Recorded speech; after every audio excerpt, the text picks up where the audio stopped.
أعوذ بالله من الشيطان الرجيم. بسم الله الرحمن الرحيم. يا أيها المزمل قم الليل إلا قليلا نصفه أو انقص منه قليلا أو زد عليه ورتل القرآن ترتيلا إنا سنلقي عليك قولا ثقيلا إن ناشئة الليل هي أشد وطئا وأقوم قيلا إن لك في النهار سبحا طويلا واذكر اسم ربك وتبتل إليه تبتيلا رب المشرق والمغرب لا إله إلا هو فاتخذه وكيلا واصبر على ما يقولون واهجرهم هجرا جميلا وذرني والمكذبين أولي النعمة ومهلهم قليلا إن لدينا أنكالا وجحيما وطعاما ذا غصة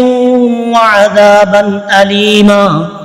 يوم ترجف الأرض والجبال وكانت الجبال كثيبا مهيلا إنا أرسلنا إليكم رسولا شاهدا عليكم كما أرسلنا إلى فرعون رسولا فعصى فرعون الرسول فأخذناه أخذا وبيلا فكيف تتقون إن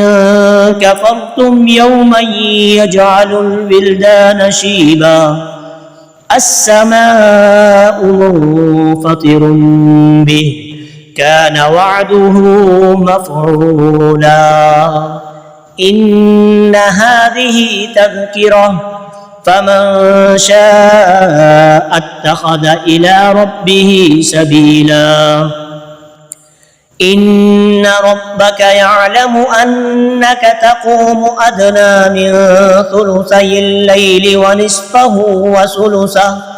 وثلثه وطائفة من الذين معك والله يقدر الليل والنهار علم أن لن تحصوه فتاب عليكم فاقرؤوا ما تيسر من القرآن علم أن سيكون منكم مرضى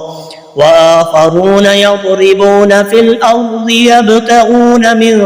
فضل الله وآخرون يقاتلون في سبيل الله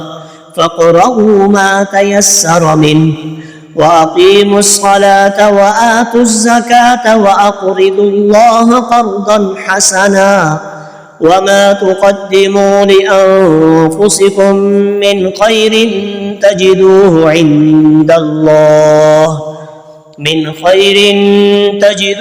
عند الله هو خيرا